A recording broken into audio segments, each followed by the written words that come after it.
You, John Fitzgerald Kennedy, do solemnly swear. I, John Fitzgerald Kennedy, do solemnly swear.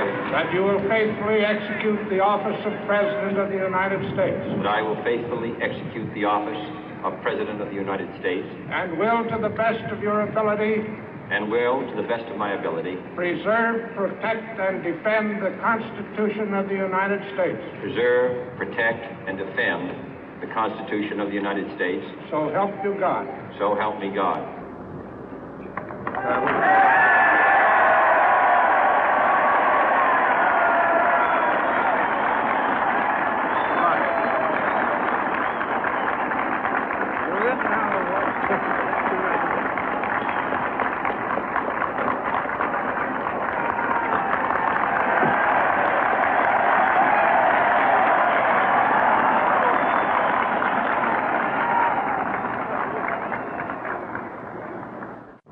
Vice President Johnson, Mr. Speaker, Mr. Chief Justice, President Eisenhower, Vice President Nixon, President Truman, Reverend clergy, fellow citizens.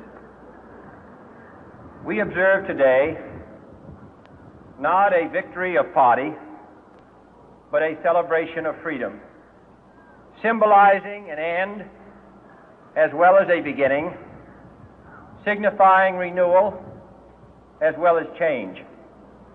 For I have sworn before you and Almighty God the same solemn oath our forebears prescribed nearly a century and 3/4 ago.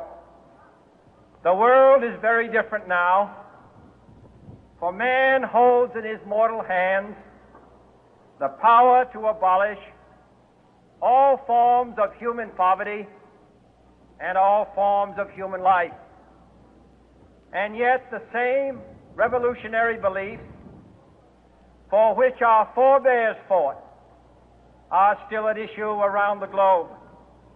The belief that the rights of man come not from the generosity of the state, but from the hand of God. We dare not forget today that we are the heirs of that first revolution.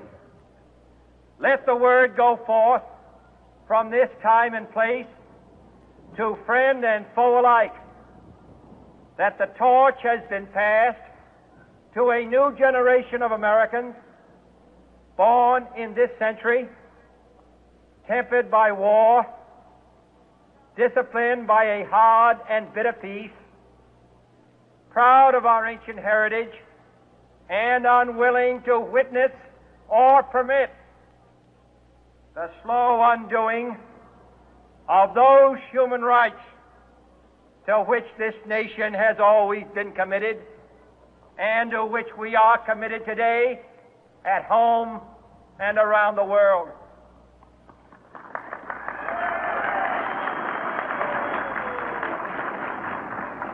Let every nation know, whether it wishes us well or ill, that we shall pay any price, bear any burden, meet any hardship, support any friend, oppose any foe to assure the survival and the success of liberty.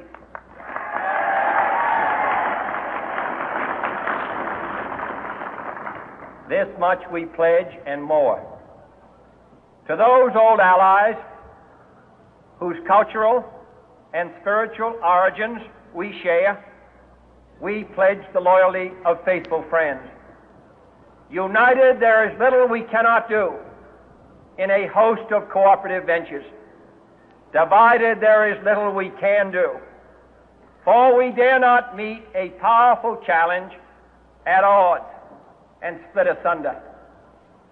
To those new states whom we welcome to the ranks of the free, we pledge our word that one form of colonial control shall not have passed away merely to be replaced by a far more iron tyranny. We shall not always expect to find them supporting our view, but we shall always hope to find them strongly supporting their own freedom, and to remember that in the past, those who foolishly sought power by riding the back of the tiger ended up inside.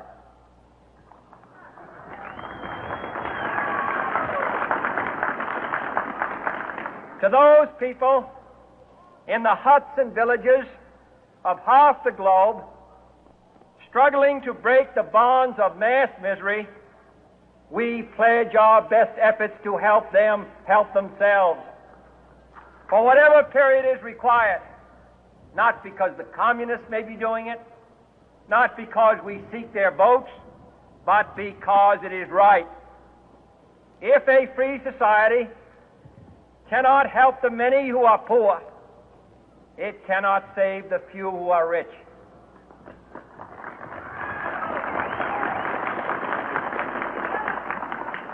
To our sister republics south of our border, we offer a special pledge to convert our good words into good deeds, in a new alliance for progress, to assist free men and free governments in casting off the chains of poverty.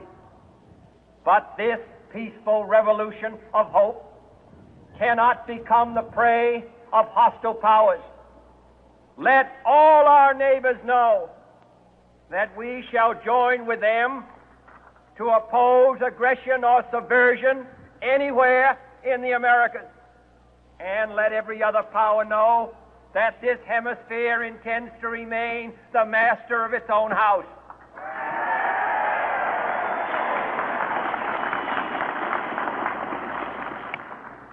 To that World Assembly of Sovereign States, the United Nations, our last best hope, in an age where the instruments of war have far outpaced the instruments of peace, we renew our pledge of support to prevent it from becoming merely a forum for invective, to strengthen its shield of the new and the weak, and to enlarge the area in which its writ may run. Finally, to those nations who would make themselves our adversary, we offer not a pledge, but a request that both sides begin anew the quest for peace.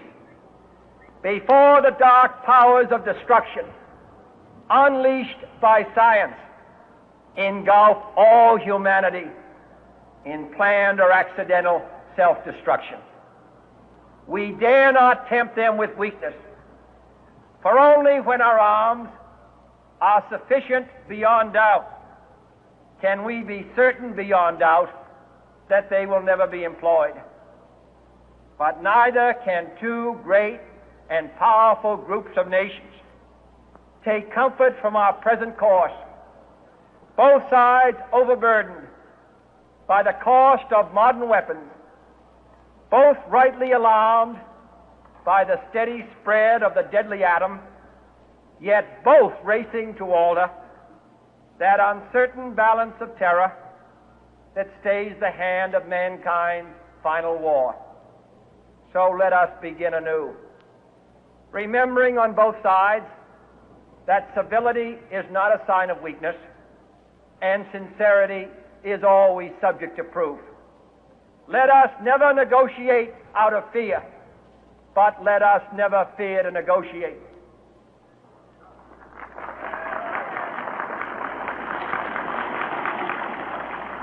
Let both sides explore what problems unite us, instead of belaboring those problems which divide us. Let both sides, for the first time, formulate serious and precise proposals for the inspection and control of arms, and bring the absolute power to destroy other nations under the absolute control of all nations.